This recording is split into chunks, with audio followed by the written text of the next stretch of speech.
We are Vineyard. Culture right now, population, is very curious about spiritual things. The church doesn't completely know how to engage them. And the seeker-sensitive church was all about making the church more palatable. But these people actually want more intensity in their spiritual experiences. They're going and doing crazy things going into these spiritual retreats, ayahuasca, all this kind of stuff, right? Because they're wanting more intensity, and then we're trying to back away from it. So I think we have to figure that out. Are we really living in the power of God? And as somebody who's come out of non-charismatic backgrounds, that's been something that I've really been challenged by, is really, because I'm seeing it. It's happening around me, and I'm going, okay, I'm having to really figure out what do I think about it? How do I live into this? What am I limiting the Holy Spirit to?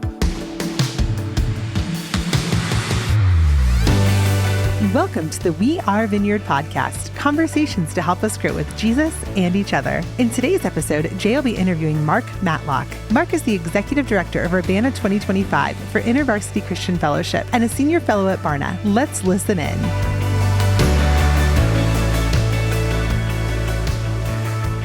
Well, Mark, thanks for making time to hang out with me. Appreciate it. Man, it's been 2 years since we hung out together. It has been. So I've been looking forward to today for a long time. Yeah, that was an important night 2 years ago, as I recall. I remember feeling like, wait a minute, something prophetic's happening here. So that was... Yeah, it really was. I had several friends asking me if I'd met you, and then literally got invited to kind of an after gathering at a event that you happened to be speaking at, and you were there. And I'm like, oh my goodness, everybody's been telling me... Yeah. Asking me if I know you, and then we end up staying up pretty late talking about a discernment decision I was going through. I remember. Yeah, well, there's many parts of what you said there that anyone who knows me would fit a trend, like the way the Lord uses you, the after party, the very late. Yeah, there are many components there that people go, yeah, that sounds like Jay. On our staff here at our church, people have joked that you're in your prime window of effectiveness from about 11 p.m. to 1:30 a.m. So that's when that was the sweet spot. That's when all the gifts fire. Yeah, I don't think that's useful almost in anything, but it's good to at least know that that's where you operate most effectively. Well, I'm really excited to talk to you about a bunch of things, but I'd love to hear some of your stories. So talk to me about where all good stories start, which is where you were born and grew up. Let's go all the way back there. Yeah, I was born in Upland, California, and raised in Chino, California. Okay. So I lived in the unincorporated part of Chino, where there's no sidewalks or street lights. It's kind of in between Montclair and what most people think of when they think of Chino. Right. And that's where I grew up. So why would humans be living there at that time? What made your folks go, this is where I want to be? Yeah, at the time, I think Chino's motto for its city was where everything grows. And so it was coming, it was transitioning from Chino, Chino Hills was being developed. I actually was on a committee to help design Ruben S. Ayala High School out there. For those that are out there in that area will know that. My grandparents actually moved from Ohio to California when my dad was about 8. And they built the house that I grew up in.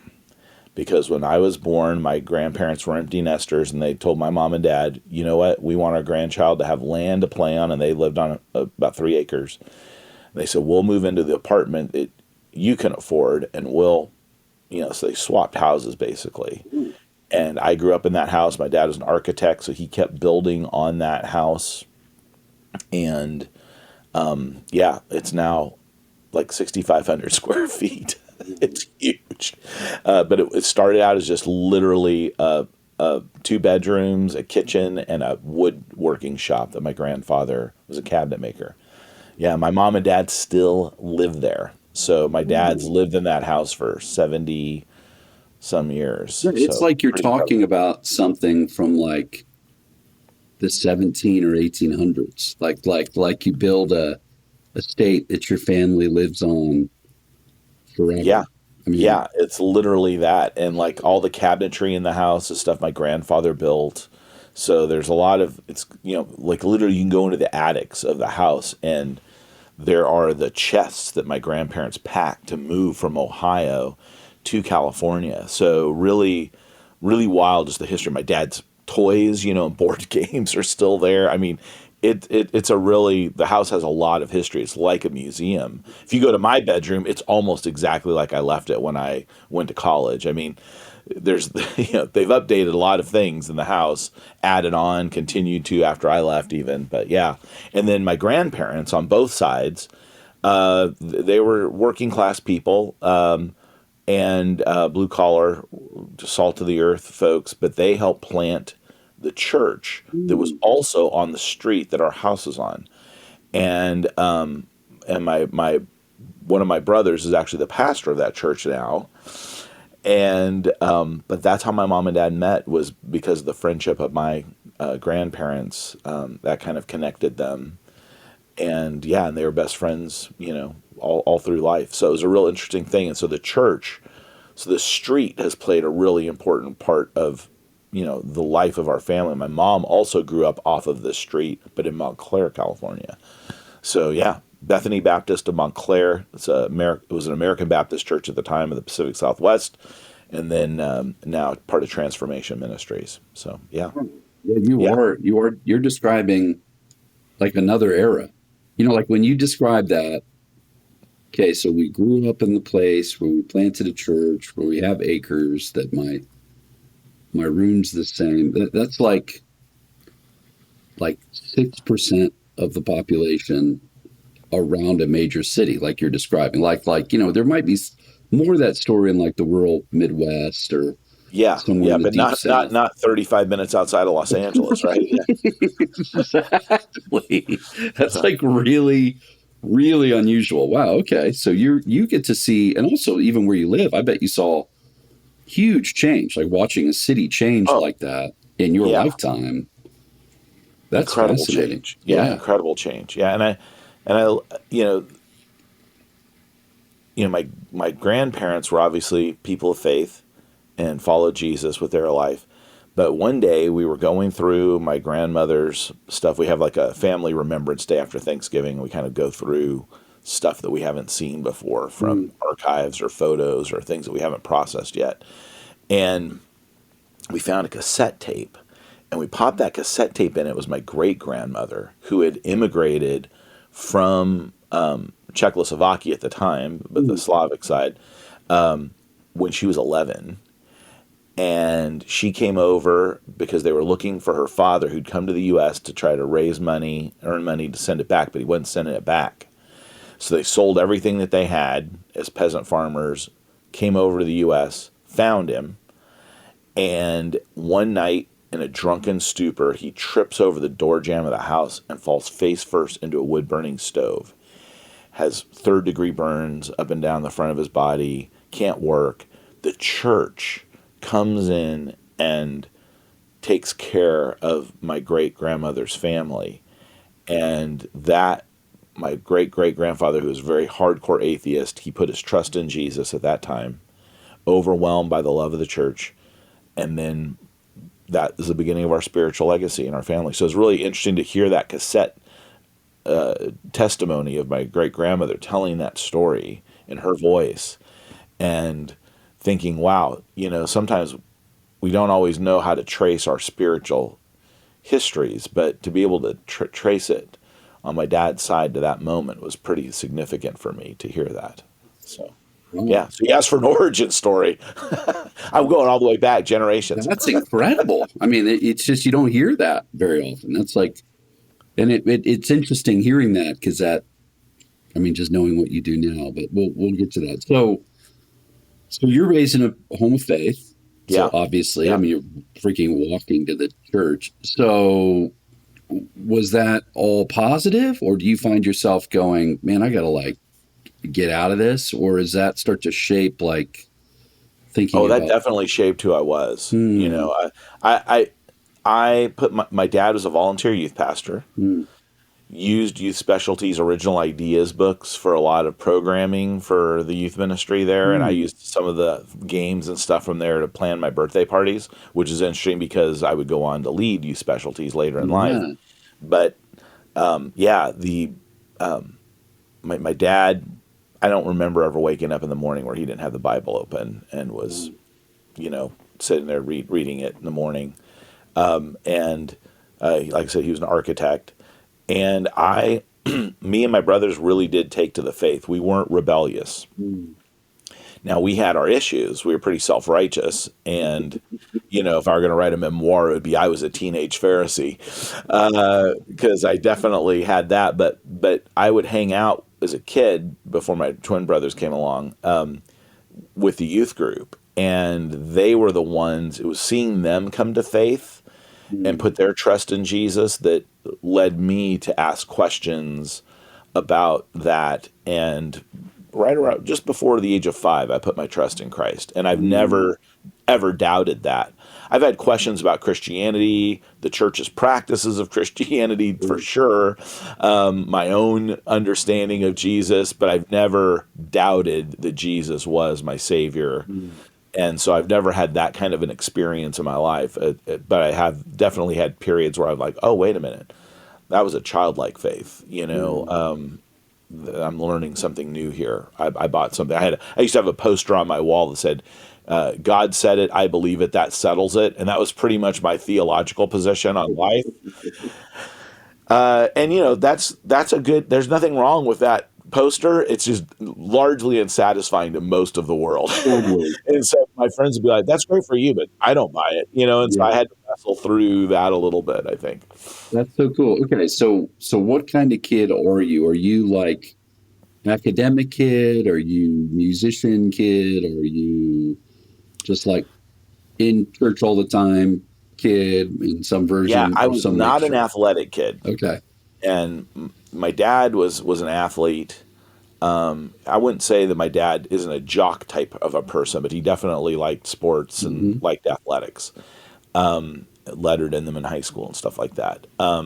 But he's also, being the architect, quite a creative, and he's a potter. So he would always be making pottery. I definitely veered toward the creative side. I was always the last one picked when I was for games and sports. And so I actually kind of got interested in magic tricks when I was young.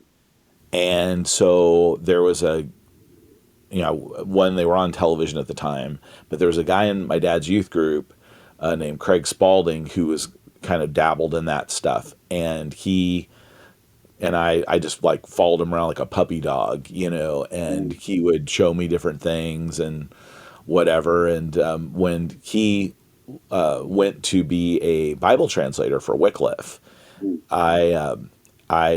he made me memorize Bible verses to get all of his props.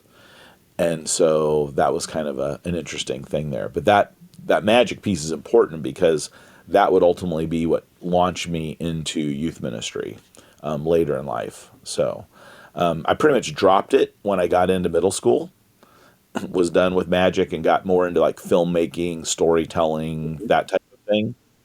And thought I was going to go to USC and, become a movie maker. That's what everybody's doing. It was that era of Steve Spielberg and George Lucas, Steve Spielberg, like different, Steven Spielberg and George Lucas. And so I thought that's what I was going to do, but then ended up really feeling called to go to Biola University and study ministry. And I was out there in 87 to 91 is when I did my schooling out there. And so that was also a really prime time for the Vineyard as well during those years. Yeah, so that's true. Okay. So you go to Biola to do Bible, thinking you'll be a pastor, I assume. No. I actually, I thought I was going to go and study film there, but in their film department, it was radio, television, film, and, industry was totally being disrupted. So that was kind of falling apart, not really a program. And I actually met a guy, Marvin Mayers, and decided to be an intercultural studies major. So I thought I was going to go into missions, but that didn't happen until I got to Biola.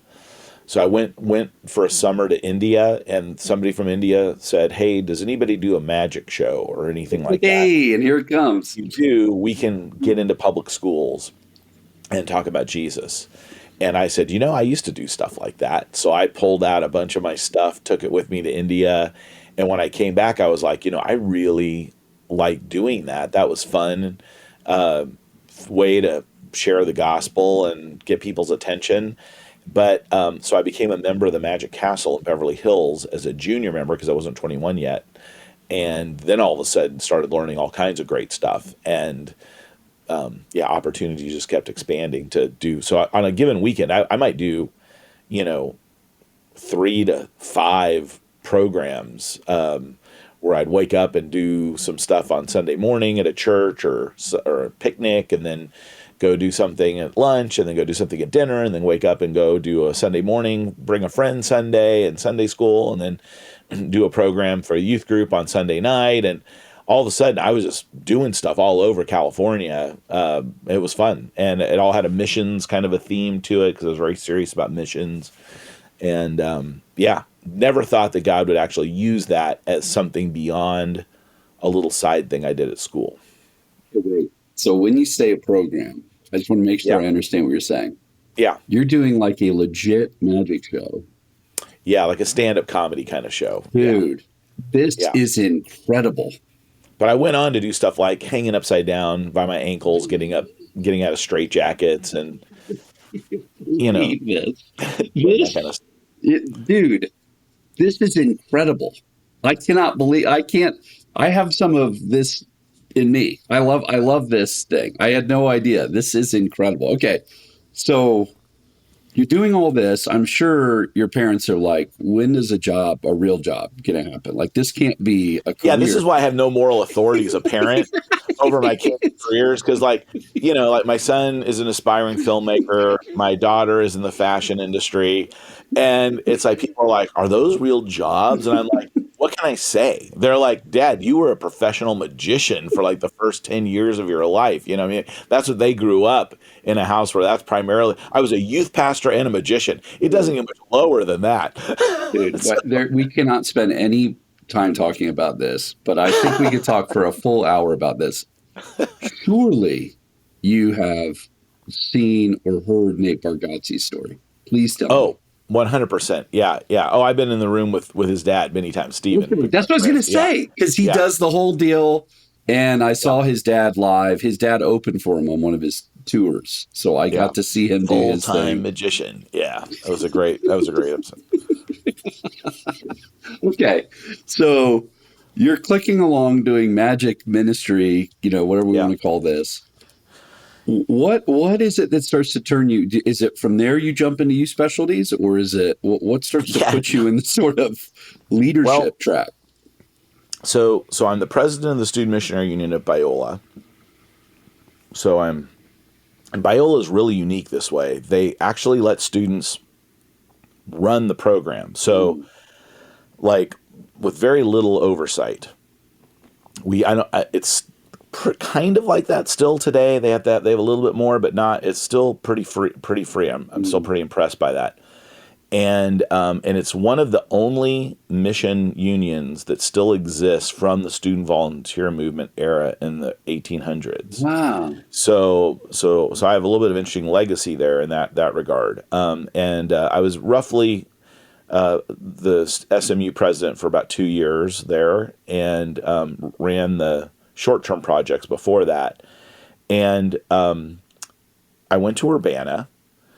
And while I was at Urbana, I was planning on being an anthropological consultant for Wycliffe. That's what I thought my thing was. I knew I couldn't stay still for very long, and that I probably wasn't detail-oriented enough to do an actual translation, but I wanted to be involved in Bible translation. And I met Marvin Mayers, Dr. Marvin Mayers, who was a anthropologist and had been with Wycliffe, and I was like, that's it. Problem solving, travel around to different places, That's the kind of person that I am, applying conceptual models to things. That's me. So I thought that's what I wanted to do. And I went to Urbana in 1990 and actually felt God say, Mark, you've been telling me what you're going to do. And you think that being a missionary is the ultimate thing. So why would you ever ask me what you want me to do? But I want you to surrender to me whatever I want to do with your life. And within a few months of Urbana, I was moving to Dallas, Texas, to work with a guy named Dawson McAllister, who did these large kind of stadium Bible teaching conferences for teenagers. And I would not have ever thought that that was where I was going to go with my life. I was so sold that I was, going to go get my graduate work in cognitive anthropology and whatever, and so really pivot in a different direction. And then fell in love with the church, fell in love with discipling the next generation and helping them, grow and develop. And that it was caught me by surprise. And then as I was approaching 30, I thought to myself, if I am still a full-time magician, if I'm still doing this when I'm 30, I'm going to be typecast and I'll never escape this. And I have lots of friends that are full-time magicians, and I think it's great that they are. I that wasn't the path that God had for me, and I knew that wasn't really what I wanted to wake up every day doing all the time. So I had to actually stop doing it, which was really hard, because when people have been for almost 10 years, that's how they've been engaging you. And then you're saying, no, I just want to teach the Bible now. And they're like, yeah, I don't know about that. So it was a really hard transition, but the Lord had his hand in it the whole way. Yeah. And now there was a difference between being a magician who spoke and being a speaker who does magic tricks. And that's what I am today. A speaker who does magic tricks. That's great. Yeah. Okay. So that's an interesting pivot, because so you go to, how did you just describe that? It was a ministry that did stadium Bible study events for youth. Yeah. And then I assume that starts to put you towards youth specialties space. Yeah. So then I'm totally immersed in the youth world, and Dawson McAllister, who was the primary speaker, at some point decided he didn't want to do that anymore. I had left to break away from the magic and focus on building out this discipleship model around wisdom that I developed, and started Wisdom Works. And then there was a band that I met kind of as I was getting ready to launch that, and they were struggling around what they were doing next. I said, come work with me out of my garage office, and we'll do this thing together. And it was Mercy Me. And so they hadn't written I Can Only Imagine yet, and were trying to figure out what their next steps were. I had capacity out of my garage to be able to help them from a management standpoint and all of that. And at that time, it's hard for people to remember this, but guys like Chris Tomlin, David Crowder, Charlie Hall, Nathan and Christy Nockels, a lot of these artists were just college graduates that or dropouts, that there was no industry for worship music except for like the old praise songs that Maranatha did. There really wasn't a place to get signed to. Louis hadn't created Six Steps Records yet. So I actually sold all of their stuff on consignment out of my garage, because we had a way to sell things online that was even an emerging idea at that time. We had a student at Georgia Tech who was using Java to create secure socket layers on the internet so we could sell stuff. And I was like, I want to sell stuff on the internet. So we became this prototype store. So we sold hundreds of thousands of these worship artists every year, distributing them when they were unsigned and just had, their trunks and garages filled with music. So anyway, totally. Yeah. And that was that. So we were just kind of like trying to figure out this world that was happening with the internet and everything like that. I commissioned some research with Barna, and George said, hey, it's really cute that you guys in the garage want to do research. I don't think you know how much it costs to do a national research project. But David Kinnaman had just graduated from Biola and was working for George. And George said, if you'll work with David, and I'm not involved in the project, I'll do it at cost. And that put it within reach. And so I went to the generous people that helped fund those ministries, our ministry in those days. And I said, hey, I've got an opportunity to do some research on teenagers and evangelism. And will you help me pay for it? And so they did. And that began then what's turned out, David Kinnaman's my best friend. And boy, I'll tell you, that relationship started there 25 years ago. So a lot happened out of that garage. I can only imagine. They signed their first record deal in our living room. Lot of stuff God did in that garage. It was just an amazing thing, and even the garage was a gift to us from another couple in our family that knew we were starting a ministry and wanted to help us. So just interesting stories of how God intertwines all of these things. We didn't know what we were doing. And so what years is that when you do Wisdom Works, you do the garage thing? Yeah. Wisdom Works would have been 96 is when I launched that. Yeah. Yeah. I was about to guess that. I was going to say mid-late 90s. Yep. You're doing that. And then the music burgeoning world and all of the, like, it's not worship, but it's not just like pop. Yeah. Yeah. It was a whole new thing was happening there. Yeah. That's fascinating.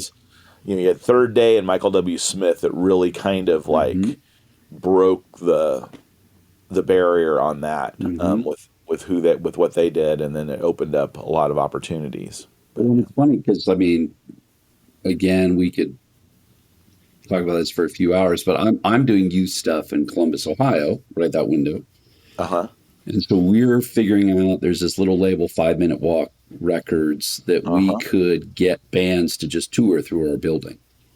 So I meet like Third Day, Dime Store Prophets. Yeah.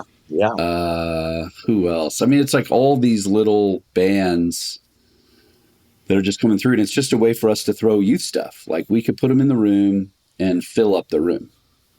Because there was like this, it felt edgy. It felt cool. Like when you talk about like CCM now, it's like this kind of, for young folks, kind of this staid, oh yeah, that's like a weird world. But then it was like on the edge. Like this is this gritty thing. These guys come in a bus. We don't even know who they are. Well, and you buy them dinner and give them like, yeah, you go to Sam's and get a bunch of lasagnas. Yeah. Exactly. It was chaotic and fun. And, I met a 5 Iron Frenzy that way, so when I moved out to Denver, spent time with them. So yeah, it was like. Well, in Orange County, in the 80s. Oh yeah. Was, and 90s was a real hotbed, and the Vineyard was, very much involved in the influence of that whole movement out there.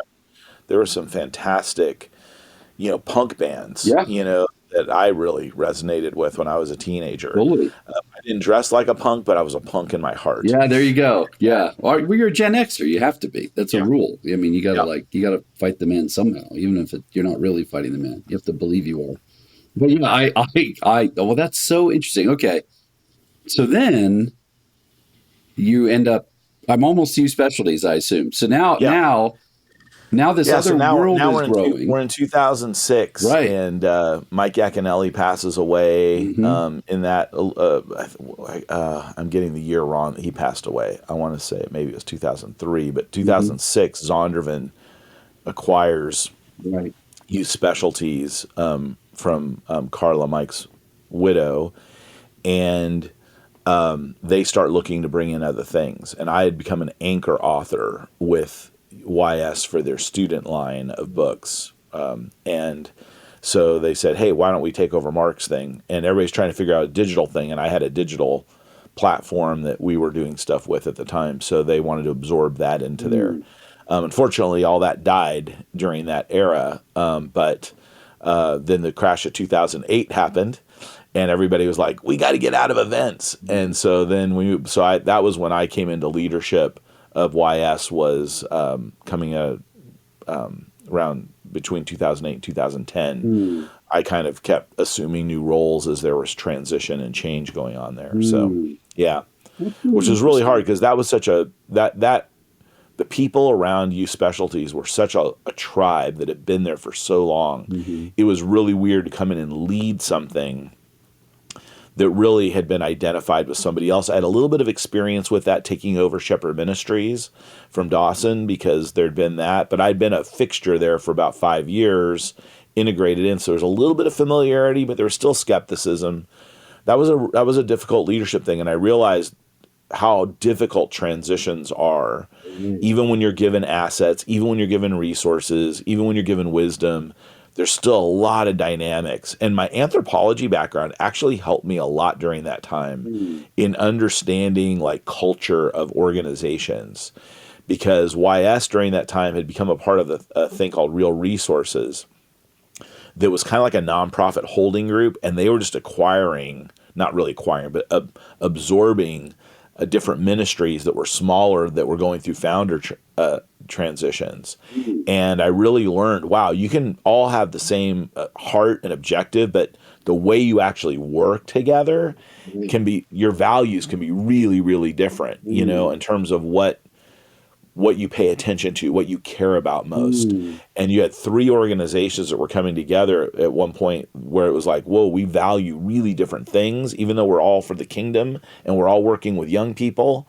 It was just a really interesting study there for me. And I think it taught me a lot, which allowed me to go into consulting in 2016, which wasn't my plan.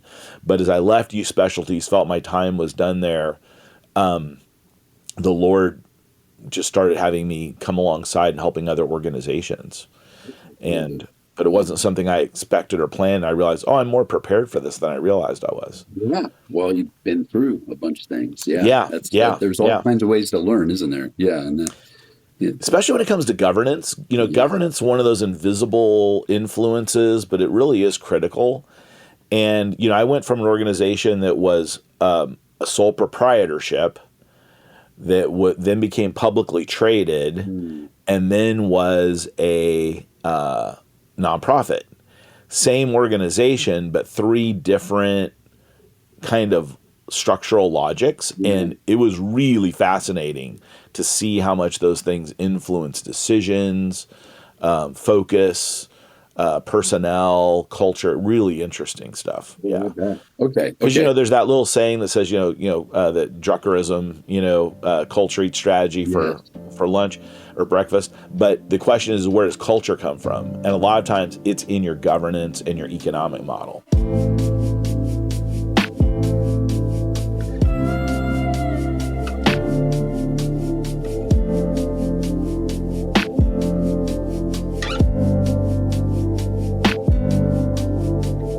Vineyard USA's Day of Giving is coming up on Giving Tuesday, December 2nd. How old were you when you discovered a life with Jesus? Research reveals that most people in the U.S. who commit their lives to Christ do so during their childhood or teenage years. In the Vineyard in 2024, we celebrated 50 years of God's faithfulness, 50 years of Come Holy Spirit, 50 years of Everyone Gets to Play. And this year at Vineyard USA, we're looking ahead to the next 50 years, asking, what if everything that we've done in the Vineyard so far is so we can give it away to the next generation? We want to invest together in our kids, our teens, and our young adults who will carry this family of churches into the next 50 years and beyond. Every gift will make a difference. Please pray and consider how you can give towards our Day of Giving on December 2nd. You can find more information at vineyardusa.org. Thank you.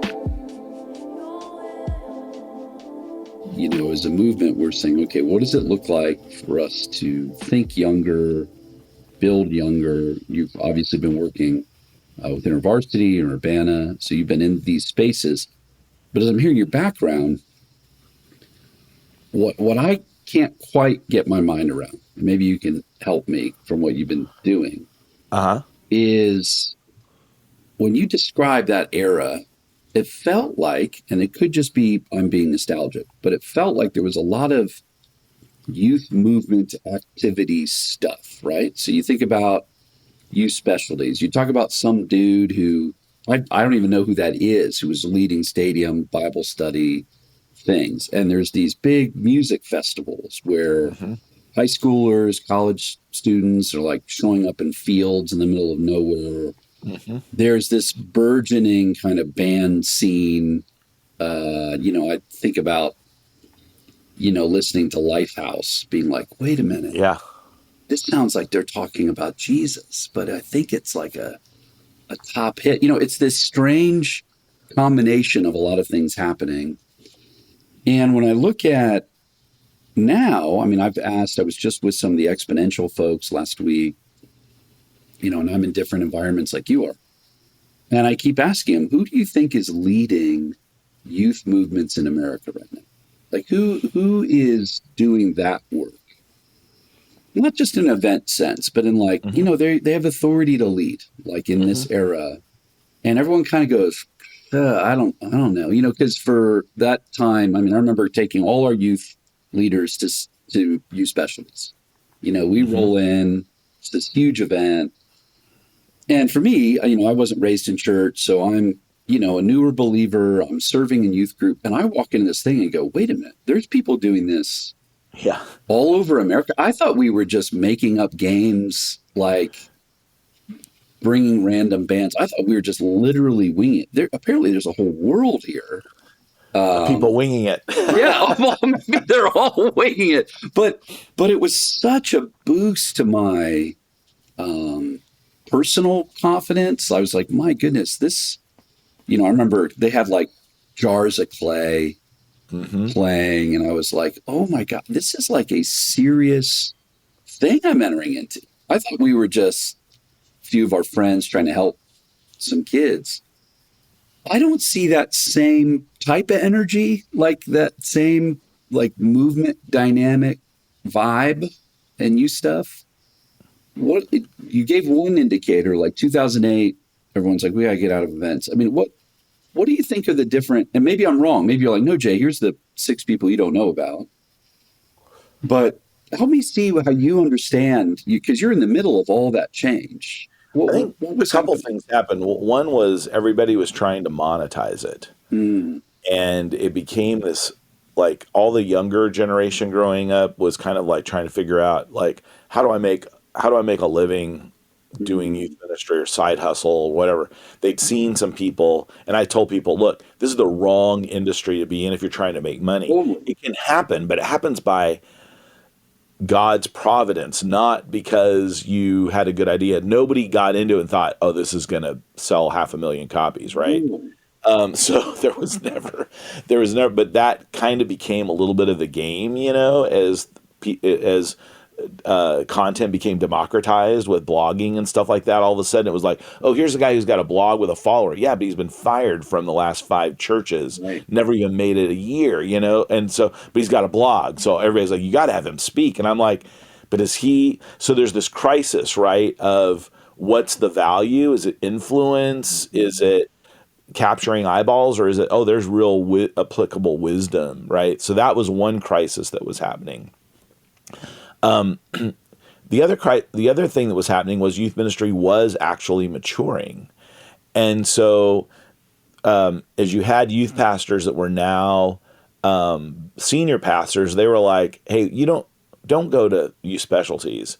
Come with us to Catalyst or Exponential. Or so they were being included in leadership, right? Which is what youth specialties really was trying to do, was have people take youth ministry seriously, right? Like the founders in the early 70s when they started, they said that Wayne Rice and Mike Yaconelli, that they would actually wear ties to an office that only they went to because they thought, hey, we're going to be professionals.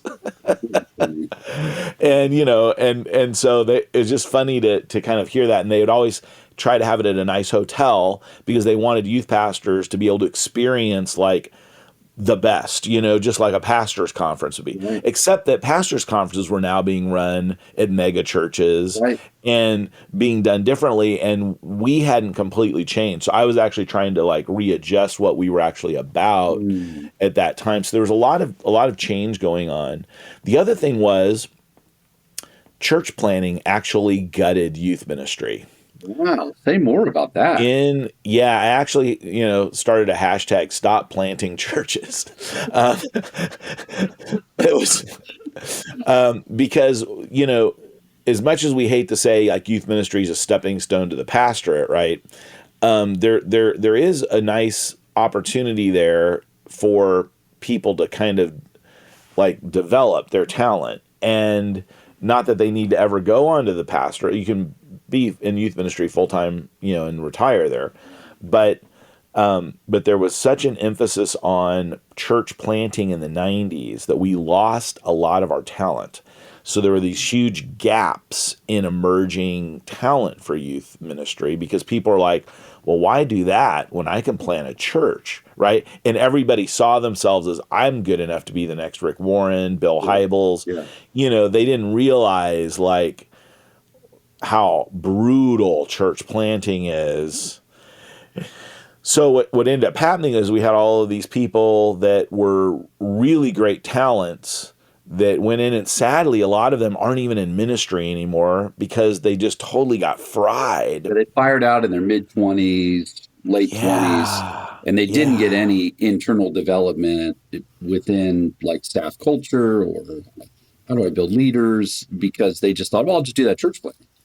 Yeah. Whereas you get practice doing that in youth and young adult ministries. Yeah, that's really interesting because you're right. That is where you learn a lot of those skills, because you still have a senior pastor that brings you in the office and says, hey, I heard a kid threw another kid through a wall last night at the youth thing. Can you tell me what was going on? Can you tell me, how did you patch up that hole so fast? Like, I didn't even notice it when I walked into it. Like all Give those me your construction tips. And I heard you had a leader that's, was caught, making out with another leader after the meeting. And, we talk about that. So all those little, I'm making fun of it, but right. Honestly, those are real things that you need. Yeah. People don't do what they're supposed to do. Things become chaotic in certain ways.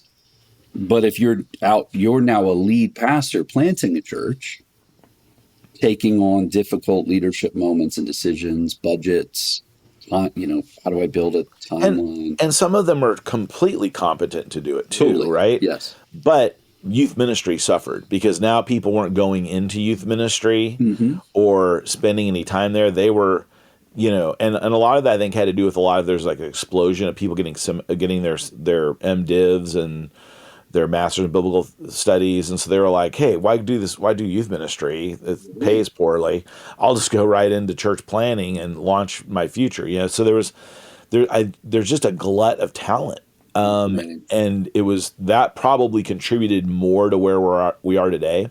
There was also a move, the family discipleship movement. And this is probably another one of those critical things that happened. And that was where everybody was saying, hey, look, you can outsource, your kids' sports coaching, their music coaching, but you can't outsource their spiritual development. And I would be like, why not? If somebody can disciple my child better than me and help them follow Jesus better than me, I'm doing it. Yeah. And somehow the church got into this mode of believing, and I think this was all like a bad vision, that the family should be owning discipleship. Now, here's what I will say. Theologically, I believe the church was given the responsibility of making disciples. And so if I am a father and my spouse, if we're a family unit in the church, then yes, we should be leveraging that in the discipleship of our children. But to just say moms and dads have more time with their kids, they have more opportunity to shape them. Every mythic story of heroes, mom and dad are dead, and that's when their real growth happens, right? That's a tweetable line. Superman, parents killed on Krypton. Peter Parker living with Aunt May, Harry Potter living under everyone, Cinderella living with her stepmother. All of the stories, mom and dad are no longer there, and it's an outside mentor that comes in and creates this transformational change that allows them to become the hero. And almost every story from around the world and every culture, Joseph Campbell wrote about it in Hero with a Thousand Faces. And And it doesn't mean that that becomes our gospel by any means, but there's something deeply imprinted on our heart that says there is this individuation that has to happen. Yeah. And the church provides the scaffolding of community around a young person as they're growing. So think about a guy like me who's written all these books on student discipleship and all this stuff, and now my kids become teenagers. And you know what? They're not listening to me. They're listening to their leaders in their youth group. And those are the people that they're like taking their cues from. And so I'm like sitting here going, I'm so thankful that I'm in a church that's providing this scaffolding around my child to help them as they are making their way toward adulthood, because I've lost some of the power in that relationship. It's still there, it's still important, but it's different. And as we're trying to navigate that individuation, I need these other people firming that up. And so I think that family model of moms and dads, we're here to help you. Let's face it, in our churches, we haven't done a great job discipling people. Like at Barna, when we ask people to give a letter grade, they give like a C- pastors on how they're doing. We have to own that we are expecting parents to disciple their kids in a way that they've never been discipled themselves. So we're expecting them to do something impossible. And so we have to come together as a community and do it. And it's slow work. I did a project with Pete Scazzaro. We were trying to contextualize emotionally healthy discipleship for teenagers. And he told me, Mark, before you even start writing, you got to spend a year going through this. And I'm like, hey, I've read the books, I'm good. And he goes, no, you're going to go through it the way we do it. And I did it. And after a year, I thought, oh my gosh, that was the most brilliant thing he ever did. Because even though I could read the book, I hadn't done it in community. And I was starting to really be shaped and formed. It wasn't up here. It was here, and it was here. And it was affecting the rhythms of my life. And unfortunately, we tried to do the youth version. Most of the youth pastors did not want to go through it in the way that we wanted to take them through it. And then once they did, they were already moving on to another church. So they never fully implemented it in the place they were at. So realizing that we've got a structural problem. Yeah. In terms of how do we really do the slow work of formation. Wow, that's really good. There's a lot to unpack there. I mean, the disciples experienced Jesus over many years. The Chosen is a really interesting example, right? Where almost every media telling of Jesus takes us to the cross in, under 3 hours. Maybe 6 if it's a maxi series. And this thing is like we're experiencing Jesus little by little. And so a lot of non-believers are slowly, like they haven't had to deal with Jesus in his resurrected form or deal with the crucifixion yet, because they're experiencing him in more of a time. So you have Muslim peoples and secular peoples that are watching this and totally accepting Jesus in a narrative way that that's more like the way that people experience Jesus in real time. Yes. And so it'll be interesting to see how that plays out too, I think. It is. That's really okay. So there's a lot to talk about there. But I love your thought about how you need someone, not your parents. I mean, in about really every important study we do now, you're in the middle of a bunch of those, are telling us that we undervalued the role of a non-parental or family adult to help a teenager, a college student shape their faith. It's like a huge indicator of long-term development and health. And we just underestimated that. And so our youth groups didn't get probably the support they needed, Yeah, we also put, the flip's true, right? Besides focusing on family, we also then put it all on one person and their stage abilities, as opposed to their ability to make disciples who made disciples who made disciples, and so we have to get back to that slow work. That's so good. Okay, so with the little time we have left, let's try to put these pieces together. So you then are talking about, okay, I've been spending time with youth, trying to help them develop in their life with God, doing that from a resourcing side. Also, you've been in sort of the music space.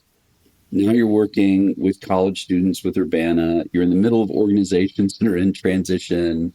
You know, you're playing a bunch of roles that are kind of similar. They're kind of dancing around the same kinds of things all at the same time. Yeah. What would you want to say to us? I mean, here we are. We're the Vineyard. We have a bunch of churches that are going through succession. So we have the organizational dynamics of change. We're trying to get younger. So we're like, okay, how do we focus? And some of the dreams I've had are just old school youth festival type things. Like, how do we put people together for a week and have music and ways to hang out? And, you know, so that some of the things we're trying to sort out, like, how do we do that? And then at the same time, we're going, man, there doesn't seem to be the support structures there were that, you know, you can't just go reach back and take all your youth people to youth specialties conference or something. So we're trying to build scaffolding to that end. What would you want to tell us about some of the work you're seeing with Urbana, or if you think back over your years doing this, what would you want to tell like a lead pastor by way of prioritizing space and time, and or youth pastors, or just us as the Vineyard? Just tell us what to do, Mark. Yeah. I think there's, you know, we did at Barna, we did a study looking at Gen Z in 25 different countries. And one of the surprising things was how similar, for as diverse as Gen Z is, how similar they are in terms of shared experiences globally than the generation above them in their own country. So there is, I believe that Gen Z is a bright line that is unique in a global phenomenon way. And so I think we have to keep our ears open to what is God doing? Why would God be preparing a generation globally to have so much shared language experience? You know, the Washington Post had a thing on the changing language of Gen Z and how fast it's changing. And all that's because of social media and the connection, but it's global. It's not local like it used to be. So that's been really, really fascinating. So I think we need to just to decide this is important to be paying attention to, that God is preparing something. And when we see the spiritual fervor, I think it's been happening. And I think the first really big marker of this was the Asbury outpouring that happened a couple years ago. And, you know, I think that's what the whole Charlie Kirk phenomenon, you know, that's more of a result of what the Holy Spirit's been doing, not a political movement. And we have to remember too that a lot of the disciples joined up with Jesus for political reasons and then found the kingdom. And so we need to see this moment as like an on-ramp and not just leave people there in that political state, but move them deeper into the kingdom way, which is what Jesus did with his disciples. And so I think seeing that moment too. Jenny Allen, J.P. Preclude are two people that are doing things on campuses right now that are having sometimes very profound impact, sometimes very little, just depends on what the Holy Spirit's doing at that moment. But their availability and openness to be there and to just make time and space for that to happen, it's happening. And so I think we're going to see more and more and more of that. You know, we hear these stories from Muslim countries of people saying, hey, Jesus, this man named Jesus came and told me to come here, whatever. We're seeing that happen in the U.S. too. It's starting to become more and more. So we're in that moment where there's demonstration of Spirit's power in people's lives. There are visions and dreams that are being, dreamt, and we have to be really careful that we don't hijack that, because that can go, my magic background warns me that it's real easy to deceive people that way. We have to make sure we really have good discernment around the Holy Spirit's movement and action. I've really appreciated a lot of the leadership that you brought into that area at the Vineyard.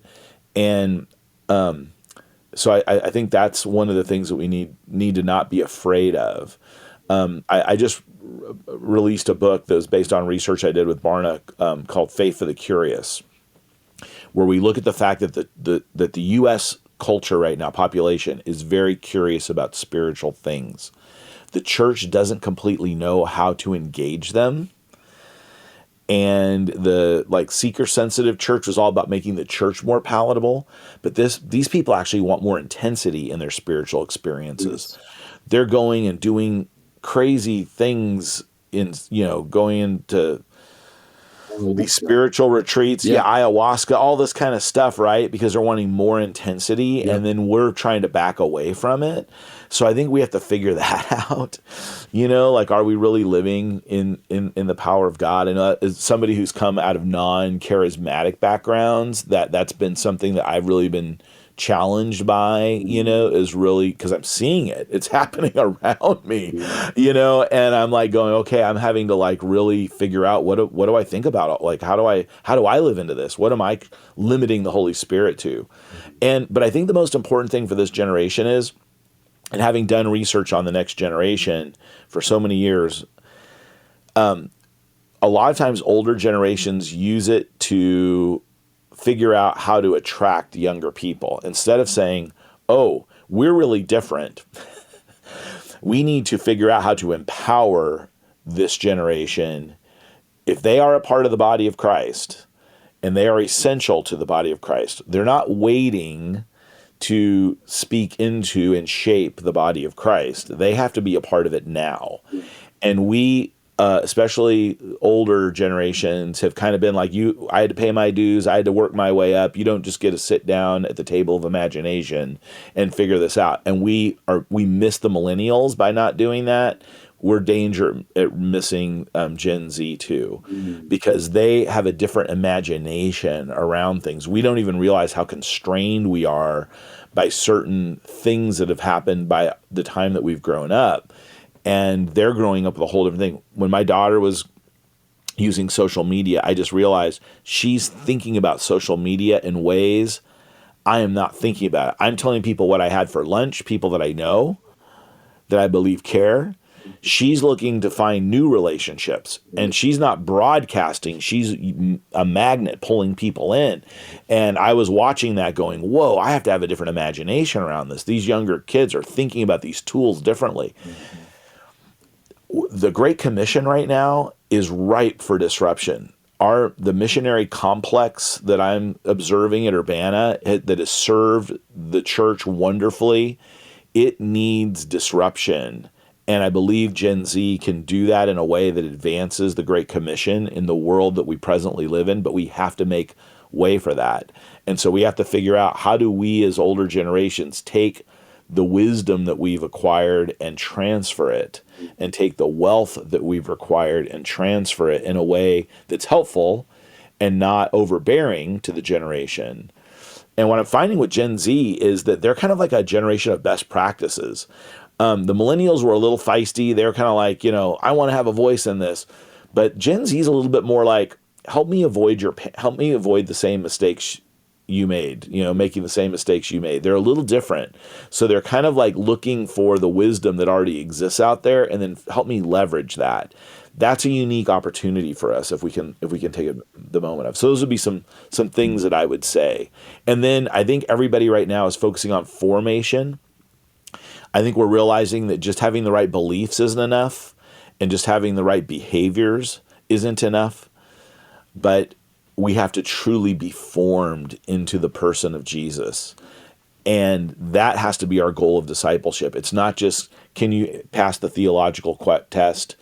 Can you show me that you're doing a quiet time every day? Because what we're finding is that those practices in and of themselves do not produce formed people. And so we have to, and that usually the missing dynamic is right beliefs and right behaviors in a right relationship with somebody speaking into that life. That does produce a result. And that comes out of research we did here in DFW across a bunch of churches, looking at young people that were actually being formed. That's really good. That's really, really good. I like that language. There's a lot of stuff. I hope I didn't just totally I love it. fire hose you there. I just need 8 to 10 more hours to unpack all those things with you and try to reframe some of how we think. And I agree. What I'd noticed about what you said there is how much work you're spending, how much time you're spending observing what people are doing, specifically younger people, what they want, what they don't want. And instead of like making a summary judgment about that, instead of just instantly saying, oh, well, that just shows they just hate institutions, or that just shows they are basically lazy and don't want to do the hard work to become whatever. All those little tropes that, you start to form as the old man on your porch, so to speak, trying to push past that and say, okay, what is going on here? When my daughter or my son or these folks in my church are doing this instead of that, what are they up to? What are they looking for? When we see a Charlie Kirk moment, and I don't remember the last number, but some insane amount of people sign up for Turning Point on the spot in college campuses all across the country.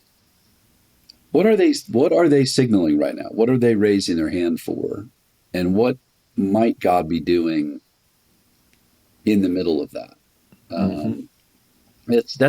What you're describing is an orientation as a leader. Like, this is the way I'm gonna always be showing up curious. I'm gonna be connecting. So if you were talking just to a bunch of pastors, leaders, what would you tell them? What are some good first steps? One is you got to get to know the younger people. You got to know the generation. I'm seeing some pastors that are starting to like have regular meetings with like a little group of, their students, and they're getting in touch with them. And because of the social media, our devices, our little magic rectangles, they're allowing us to form a really deep interior life. So our children and our young adults, they have a lot of depth going on inside that we don't even see visibly. And so you have to sit down and get to know them, or you don't see all that richness. It's one of the greatest challenges, is because they can study so many different things on their devices. So there used to be that everybody was a lot more common in like what they knew as a base of knowledge or interest, and you could just observe, okay, this is where they're going, where they're spending time. I don't know, when you're on your phone, I don't know where you are in the world and what subject you might be exploring. My nephew, he went on a summer internship into the Amazon, where he basically was trapping and doing research on bats and monkeys. I had no idea he was interested in such things, nor that he would have the capacity to even figure out how to find an internship like this, right? What a surprising thing. If I didn't spend time with him, I wouldn't know what's really going on in this interior life. And so we have to spend time, and I think that's a real important thing. A great example of this too, and as parents, because as parents we think we know our kids, but as they start having agency and the ability to start asking questions, they're going to Google and ChatGPT first. And so they're going on some rich internal journeys before they ever come to us. And so it's really important that parents are focusing on, discovery time.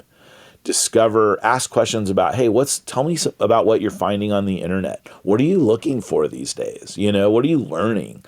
Because that's what's happening, and it's happening in a very specific way that we just can't judge the outside and say, oh, they're doing this. We have to really find out what's happening. If they're doubting their faith, they're going to be doing it long time before they ever bring it up. And so the more safety, the more natural it is to have these kind of conversations with moms and dads about what their questions they're asking of Google and ChatGPT, the more we're going to know these things earlier so that we can actually help guide them on that path. And as they're going through that, I think that's why deconstruction hit us so hard, is we had all this generation that was searching for things.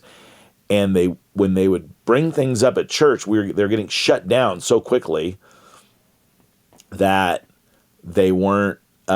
They were going, oh, church isn't a safe place to explore things, to ask these questions, because a doubt is just an opportunity for greater confidence and intimacy with Jesus.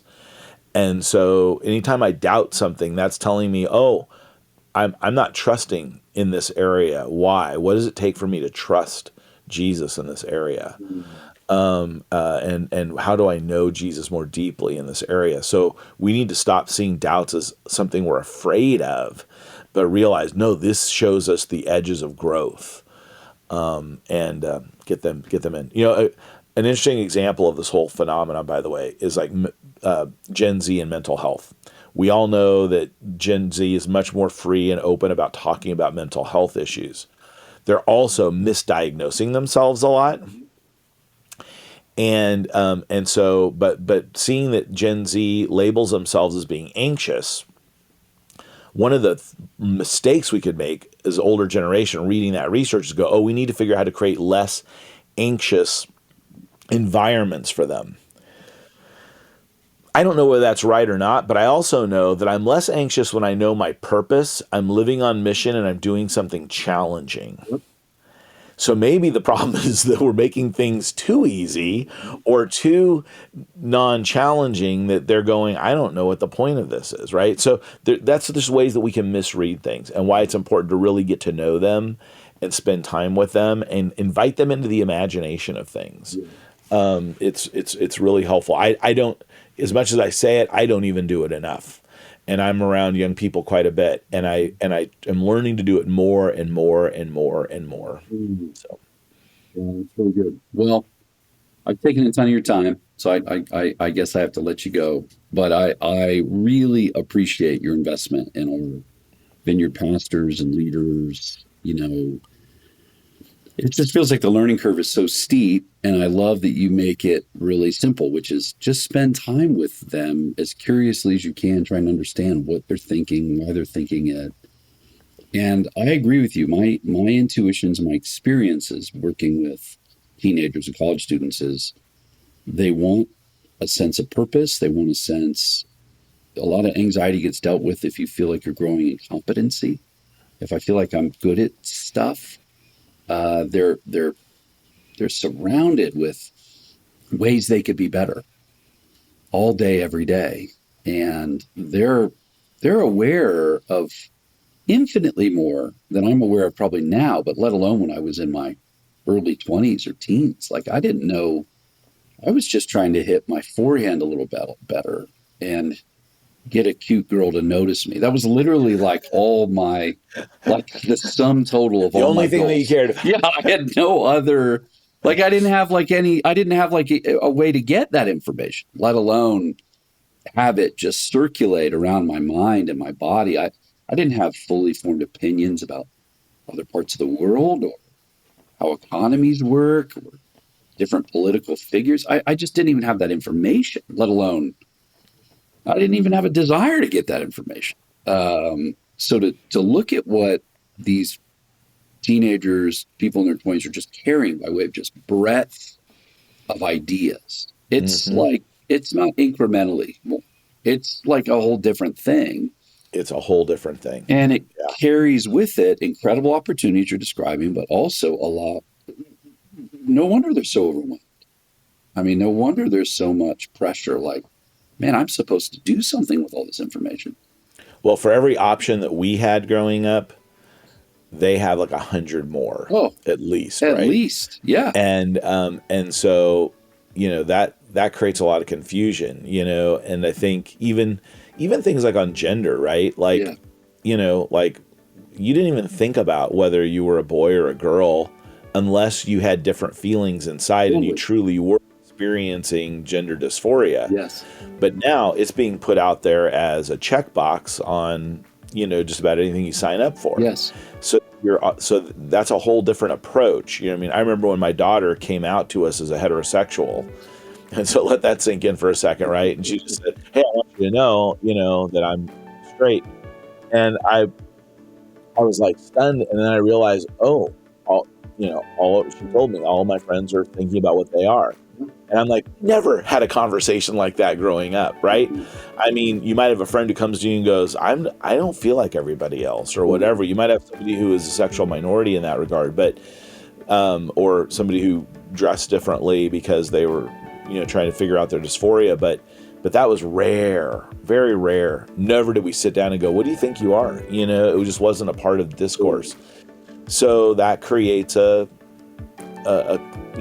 different environment. I have another box I have to check. Oh yeah, it's a different world. Exactly. Yep. No, I agree.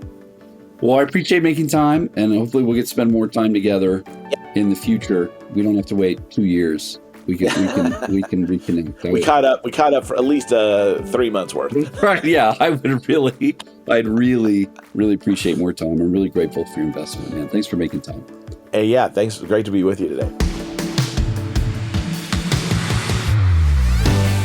The We Are Vineyard podcast is a production from the team at Vineyard USA. If you've been enjoying the podcast, here are a few ways you can help us. Leave us a review on the podcast platform of your choice. This helps more people find us. Connect with us online for additional resources. Our website is vineyardusa.org, and we're on Instagram, Facebook, and X at Vineyard USA. Thanks for listening, and we'll see you next week.